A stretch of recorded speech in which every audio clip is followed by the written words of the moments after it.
Hi friends, ಮನೆ ಒರೆಸ್ಬೇಕಾದ್ರೆ ನಾನು ಹಸುವಿನ ಗಂಜಲ, ಅರಿಶಿನ ಪುಡಿ ಮತ್ತು ಕಲ್ಲುಪ್ಪು ಹಾಕಿ ಮನೆ ಒರೆಸ್ತೀನಿ. ಯಾಕೆ ಅಂತ ಅಂದರೆ ಯಾವುದೇ ನೆಗೆಟಿವ್ ಎನರ್ಜಿ ಇದ್ದರೆ ಮನೇಲಿ ಹೋಗುತ್ತೆ ಹಾಗೂ ತುಂಬ ಒಳ್ಳೆಯದಾಗುತ್ತೆ. ನಾನು ಕಾಪರ್ ಅಂದರೆ ಹಿತ್ತಾಳೆ ಪಾತ್ರೆಗಳು ಕಪ್ಪಾಗಿದ್ದರೆ ನಾನು ಏನು ಮಾಡ್ತೀನಿ ಇದ್ರಾಗ ಹುಣಸೆ ಹಣ್ಣು ಮತ್ತು ರಂಗೋಲಿ ಮತ್ತು ಸರ್ಪಿನ ಪುಡಿನ ಹಾಕಿ ನಾನು ಉಜ್ಜಿ ತೊಳಿತೀನಿ. ಯಾವುದೇ ರೀತಿಯ ಆಧುನಿಕ ಪೌಡ್ರುಗಳನ್ನ ಯೂಸ್ ಮಾಡಲ್ಲ.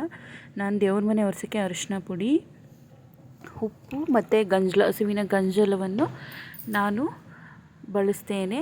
ನೋಡಿ ಯಾವ ರೀತಿ ಬೆಳ್ಳಗಾಗಿದೆ, ಯಾವುದೇ ರೀತಿ ಆರ್ಟಿಫಿಷಿಯಲ್ ಪೌಡ್ರುಗಳನ್ನ ಯೂಸ್ ಮಾಡ್ದಂಗೆ ಬೆಳ್ಳಗಾಗಿದೆ ನೋಡಿ ಹಿತ್ತಾಳೆ ಪಾತ್ರೆ. ನಾನು ಒಂದೊಂದೇ ಫೋಟೋನ ನಾನು ಒರೆಸ್ಕೋತಾ ಇದ್ದೀನಿ. ಯಾಕೆಂತಂದರೆ ಇವತ್ತು ಗೌರಿ ಗಣೇಶ ಚತುರ್ಥಿ ಹಬ್ಬ ಅಲ್ವಾ.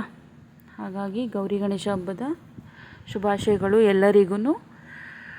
ನಾನು ಒಂದೊಂದೇ ಫೋಟೋನ ಒರೆಸ್ಕೊಂಡು ನಾವು ನಮ್ಮ ಮನೆ ದೇವರು ಕಾಲಭೈರವೇಶ್ವರ ಆದಿಚುಂಚನಗಿರಿ.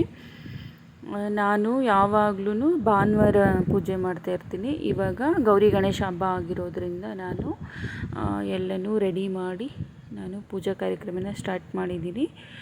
ಎಲ್ಲ ಫೋಟೋಗಳಿಗೂ ನಾಮ ಹಚ್ತಾ ಇದ್ದೀನಿ. ಕುಂಕುಮ ಹಚ್ಚಾದ್ಮೇಲೆ ಅರಿಶಿನ ಹಚ್ತಾ ಇದ್ದೀನಿ. ನಾನು ಏನು ಮಾಡ್ತೀನಿ ಅಂದರೆ ಯಾವುದೇ ರೀತಿ ಆರ್ಟಿಫಿಷಿಯಲ್ ಬತ್ತಿನ ಯೂಸ್ ಮಾಡಿಲ್ಲ. ನಾನೇ ನಮ್ಮ ಊರಲ್ಲಿ ಹತ್ತಿ ಗಿಡ ಇದೆ, ಅದನ್ನು ತೊಗೊಬಂದು ನಾನು ಮುಂಚೆನೇ ಹತ್ತಿನ ಹೊಸ್ದು ಇಟ್ಟಿರ್ತೀನಿ. ಮುಂಚೆನೇ ಬೇಕಾಗಿರುತ್ತೆ ಅಂತ ಹೇಳಿ ಅದನ್ನು ತೊಗೊಂಡು ನಾನು ಎರಡನ್ನ ರೋಲ್ ಮಾಡಿ ನಾನು ದೀಪಕ್ಕೆ ಹಾಕ್ತೀನಿ. ಯಾಕೆ ಅಂತಂದರೆ ತುಂಬ ಹೊತ್ತು ಉರಿಯುತ್ತೆ, ಅದಕ್ಕೋಸ್ಕರ ಒಂದು ಅಡ್ವಾಂಟೇಜ್ ಅಷ್ಟೇ. ನೀವು ಕೂಡ ಮನೇಲಿ ಇದೇ ರೀತಿ ಟ್ರೈ ಮಾಡಿ ನೋಡಿ. ಈ ರೀತಿ ಮಾಡೋದ್ರಿಂದ ನಾವು ಜಾಸ್ತಿ ಎಣ್ಣೆ ಬಿಡೋ ಅವಶ್ಯಕತೆಯೇ ಇರೋದಿಲ್ಲ. ತುಂಬ ಹೊತ್ತು ಉರಿಯುತ್ತೆ, ಆಯಿತಾ. ಹಾಗಾಗಿ ನಾನು ಈ ರೀತಿ ಮಾಡ್ತೀನಿ. ಮನೇಲೇ ಒಂದು ಗಿಡ ಇರೋದ್ರಿಂದ ನಾನು ಊರಿಂದನೇ ಕೂಡ ಹತ್ತಿ ತೊಗೊಬಂದು ಈ ಥರ ಹತ್ತಿನ ಹೊಸ್ದು ಒಂದು ಡಬ್ಬದಲ್ಲಿ ಹಾಕಿಟ್ಟಿರ್ತೇನೆ. ನನಗೆ ಯಾವಾಗ ಬೇಕೋ ಆವಾಗ ನಾನು ಬಳಸ್ಕೋತೀನಿ. ಈ ರೀತಿ ಹತ್ತಿ ಹಾಕಿ ದೀಪಗಳನ್ನೆಲ್ಲ ಎತ್ತಿಡ್ತೀನಿ ನಾನು. ಅನಂತರ ನಾನು ಯಾವುದೇ ರೀತಿ ಅಂಗಡಿಲಿ ಹೋಗಿ ನಾನು ಗೆಜ್ಜೆ ಬತ್ತಿ ಆಗಲಿ ಅಥವಾ ಬತ್ತಿ ಆಗಲಿ ನಾನು ತೊಗೊಳೋದಿಲ್ಲ. ನಾನೇ ಊರಿಂದ ಹತ್ತಿ ತೊಗೊಬಂದಿರ್ತೀನಿ ನ್ಯಾಚುರಲಾಗಿ. ನಮ್ಮ ಊರು ಮನೆ ಪಕ್ಕದಲ್ಲಿ ನಾನೊಂದು ಬ್ಲಾಗ್ ಹಾಕ್ತೀನಿ ಮನೆ ಮದ್ದು ಗಿಡದಲ್ಲಿ, ಅದರಲ್ಲಿ ನೋಡಿ ನೀವು. ಅದನ್ನೇ ನಾನು ತೊಗೊಬರೋದು. ನಮ್ಮ ಮನೇಲಿ ನನಗೆ ಬಾಗಿನ ತೊಗೊಬಂದಿದ್ರು, ಗೌರಿ ಹಬ್ಬದ ಬಾಗಿನ. ತವ್ರ ಮನೆಯವ್ರು ಬಂದರೆ ಹೆಣ್ಮಕ್ಳಿಗೆ ಎಷ್ಟು ಖುಷಿ ಆಗುತ್ತಲ್ವ. ಅವರು ಯಾವುದೇ ರೀತಿ ಒಡವೆ ಹೊಸ್ರ ಬಟ್ಟೆ ತರದೇ ಇದ್ರೂ ನಮಗೆ ಅರಿಶಿನ ಕುಂಕುಮ ತಂದು ಕೊಟ್ಟರೆ ನಮಗೆ ಎಷ್ಟು ಎಲ್ಲಿಲ್ಲದ ಖುಷಿ. ನಮಗೆ ಆ ಖುಷಿನ ನಾವಷ್ಟೇ ಎಂಜಾಯ್ ಮಾಡಬೇಕು. ನಾನು ಎಲ್ಲ ದೇವ್ರ ಮನೆಗೆ ಎಲ್ಲ ಪೂಜೆ ಮಾಡಿ ಅನಂತರ ಬಾಗಿನ ಐಟಮ್ ಎಲ್ಲನೂ ನಾನು ಪೂಜೆ ಮಾಡೋಕ್ಕೆ ಇಟ್ಟಿದ್ದೀನಿ. ಇವಾಗ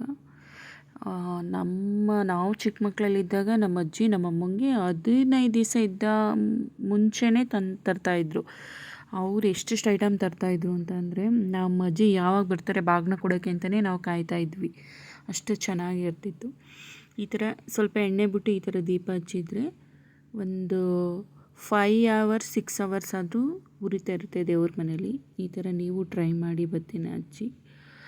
ದಯವಿಟ್ಟು ಈ ವಿಡಿಯೋ ಇಷ್ಟ ಆದರೆ ಶೇರ್ ಮಾಡಿ, ಲೈಕ್ ಮಾಡಿ, ಹಾಗೆ ಸಬ್ಸ್ಕ್ರೈಬ್ ಮಾಡಿ. ದಯವಿಟ್ಟು ಸಪೋರ್ಟ್ ಮಾಡಿ ಹೊಸಬರಿಗೆ. ಇದೇ ರೀತಿ ನಾನು ಹೆಚ್ಚು ವೀಡಿಯೋಗಳನ್ನ ಹಾಕ್ತಾಯಿರ್ತೀನಿ. ಹಾಗೆ ನೋಡ್ತಾ ಇರಿ, ವಿಡಿಯೋನ ಪೂರ್ತಿ ನೋಡಿ.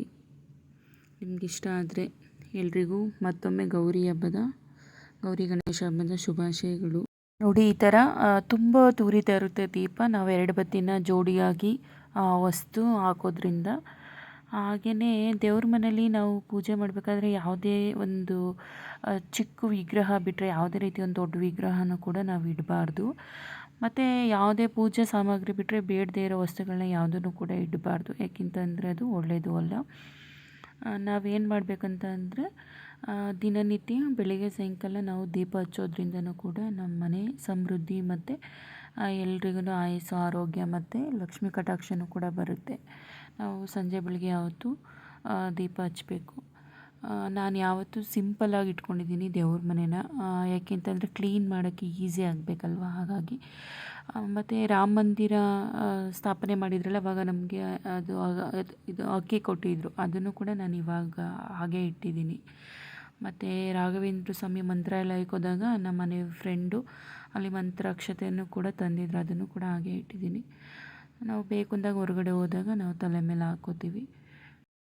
ಈ ಮನೆ ಕ್ಲೀನ್ ಮಾಡೋದು ಮತ್ತು ಪೂಜೆ ಎಲ್ಲ ಇದು ಮನಸ್ಸಿಗೆ ಖುಷಿ ಕೊಡುವಂಥ ವಿಷಯ. ಏಕೆಂತಂದರೆ ನಾವು ಯಾವುದೇ ರೀತಿ ಬೇಡದೇ ಇರೋ ವಿಷಯಗಳಿಗೆ ಬೇರೆಯವ್ರ ಬಗ್ಗೆ ತಲೆ ಕೆಡಿಸ್ಕೊಳ್ಳೋ ಬದಲು ನಾವು ಬೇಗ ಬೇಗ ನಮ್ಮ ಮನೆ ಕೆಲಸಗಳನ್ನ ಮಾಡಿಕೊಂಡು ಯಾವುದೇ ರೀತಿ ಬೇಡದೇ ಇರೋ ವಿಷಯಕ್ಕೆಲ್ಲ ನಾವು ತಲೆ ಹಾಕ್ತೇನೆ ನಾವು ಮನೇನ ಕ್ಲೀನ್ ಮಾಡೋದು ಒಂದು ಕೆಲಸ. ಹಾಗಾಗಿ ದೇವ್ರ ಪೂಜೆ ಮಾಡೋದ್ರಿಂದ ನಮ್ಮ ಮನಸ್ಸಿಗೂ ನೆಮ್ಮದಿ ಕೊಡುತ್ತೆ ಮತ್ತು ನಮಗೆ ದೇವರ ಆಶೀರ್ವಾದವೂ ಸಿಗುತ್ತೆ. ಹಾಗಾಗಿ ನಾನು ಬಾಗಿನ ಕೊಟ್ಟಿರೋದೆಲ್ಲನೂ ನಾನು ಪೂಜೆ ಮಾಡಿದೆ, ಕಾಯಿ ಹೊಡೆದು ಎಲ್ಲನೂ. ನಿಜವಾಗ್ಲೂ ನಮ್ಮ ತವ್ರ ಮನೆ ತುಂಬ ಚೆನ್ನಾಗಿರಬೇಕು ಆಗುತ್ತೆ, ಎಲ್ಲ ಹೆಣ್ಮಕ್ಳು ಬೇಡ್ಕೋಬೇಕು ಅಂತ. ಇವತ್ತಿನ ಪೂಜೆ ಮುಗೀತು. ಇದೇ ರೀತಿ ನನ್ನ ವಿಡಿಯೋ ಇಷ್ಟ ಆದರೆ ದಯವಿಟ್ಟು ನನ್ನ ವಿಡಿಯೋನ ನೋಡಿ ಶೇರ್ ಮಾಡಿ, ಹೆಚ್ಚು ಹೆಚ್ಚು ಶೇರ್ ಮಾಡಿ. ಧನ್ಯವಾದ.